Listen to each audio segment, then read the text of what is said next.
Assalamualaikum warahmatullahi wabarakatuh. Perkenalkan, saya Arif Firdausi Nur Ramadan MHum, dosen Sekolah Tinggi Ilmu Al-Quran Iskarima, program studi Ilmu Al-Quran dan Tafsir. Pada pertemuan ketujuh ini, saya akan menjelaskan tentang perbedaan penafsiran Al-Quran dan sebab-sebabnya. Bagian dari ilmu-ilmu Al-Quran dan tafsir adalah mengetahui dan memahami tentang perbedaan penafsiran terhadap Al-Quran dan sebab-sebabnya. Kita sebagai umat Islam meyakini bahwa Al-Quran merupakan sumber utama ajaran agama Islam. Dengan Al-Quran, agama Islam dapat dipahami dan diamalkan. Dalam proses memahami dan menafsirkan Al-Quran, antara satu orang dengan orang yang lain tentunya tidaklah sama, karena masing-masing dari mereka dan dari kita melihat Al-Quran, memahami Al-Quran dari sudut pandang masing-masing. Perbedaan yang telah terjadi ini sejatinya telah ada sejak zaman dahulu. Perbedaan penafsiran terhadap Al-Quran adalah ketidaksepakatan, perselisihan yang terjadi antara mufassir dengan mufassir yang lain tentang bagaimana memahami ayat-ayat yang ada di dalam Al-Quran serta lafaz-lafaznya, kandungannya, hukum-hukumnya. Dorongan adanya perbedaan penafsiran terhadap Al-Quran didorong oleh dua hal. Pertama, perbedaan yang didorong oleh kebenaran, didorong oleh keimanan, didorong oleh ilmu pengetahuan. Perbedaan yang didorong oleh ilmu dan akal serta keimanan dan kebenaran ini, misalnya perbedaan keyakinan dan akidah antara kaum kafir dan kaum mukmin. Maka model perbedaan semacam ini adalah terpuji. Yang kedua, perbedaan yang didorong oleh hawa nafsu. Perbedaan model ini banyak dilakukan oleh orang-orang musyrik dan para ahlul kitab, bahwa Allah telah mengingatkan kepada nabi-nabinya agar tidak mengikuti jalan kaum musyrikin dan para ahlul kitab yang sesat.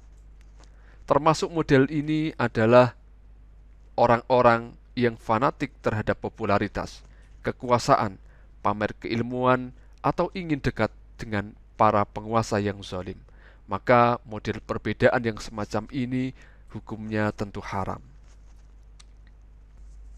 Ada dua jenis perbedaan penafsiran terhadap Al-Quran.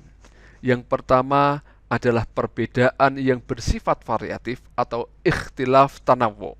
Dan yang kedua adalah perbedaan yang bersifat kontradiktif atau ikhtilaf tadodi.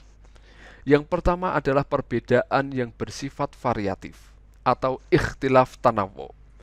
Adalah perbedaan pendapat yang sama-sama muaranya atau satu substansi, yang mana satu pendapat tidak bisa dikatakan bertentangan dengan pendapat yang lain. Dan yang kedua adalah perbedaan yang bersifat kontradiktif atau ikhtilaf tadodi. Adalah perbedaan pendapat, perbedaan pemahaman terhadap Al-Quran, yang mana pendapat tersebut saling berselisih. Pendapat yang satu, ketika mengambil pendapat yang satu, maka harus meninggalkan pendapat yang lain. Perbedaan yang bersifat variatif atau ikhtilaf tanawwu ini ada tiga macam. Pertama, ayat-ayat yang terdapat dalam Al-Quran serta lafaz-lafaznya memungkinkan penerapan makna-makna yang berbeda ke dalam ayat-ayat dan lafaz-lafaz tersebut. Dan penerapan makna-makna yang berbeda tersebut semuanya tergolong benar. Yang kedua, makna-makna yang berbeda itu sebenarnya semakna satu. Antara satu dengan yang lain, maknanya, substansinya adalah sama, namun diungkapkan dengan cara yang berbeda. Yang ketiga, terkadang makna-makna terhadap ayat-ayat Al-Quran serta lafaz-lafaznya itu berbeda namun tidak saling menafikan. Keduanya memiliki makna yang sama-sama benar. Faktor-faktor timbulnya penafsiran terhadap Al-Quran ada dua. Pertama adalah faktor internal dan yang kedua adalah faktor eksternal. Faktor internal adalah faktor yang terdapat dalam teks Al-Quran itu sendiri, baik secara umum maupun secara khusus. Dan yang kedua adalah faktor eksternal. Faktor eksternal adalah faktor yang mayoritas kembali kepada kepribadian seorang mufassir, latar belakang keilmuan mufassir, dan kondisi psikologis seorang mufassir. Sebagai kesimpulan, bahwa perbedaan penafsiran terhadap Al-Quran adalah ketidaksepakatan atau perselisihan yang terjadi antara mufassir dengan mufassir yang lain dalam memahami, menafsirkan ayat-ayat Al-Quran serta lafaz-lafaznya. Dorongan adanya perbedaan penafsiran ada dua, yaitu dorongan karena keilmuan, kebenaran, dan keimanan, dan yang kedua dorongan karena hawa nafsu. Ada dua jenis perbedaan penafsiran terhadap Al-Quran. Pertama adalah perbedaan yang bersifat variatif atau ikhtilaf tanawu, dan kedua perbedaan yang bersifat kontradiktif atau ikhtilaf tadodi. Timbulnya perbedaan penafsiran terhadap Al-Quran pada dasarnya disebabkan oleh dua faktor, yakni faktor internal dan faktor eksternal. Faktor internal adalah faktor dari teks Al-Quran itu sendiri, dan faktor eksternal adalah faktor di luar teks Al-Quran sendiri yang mayoritas merujuk kepada penafsir atau mufassir Al-Quran.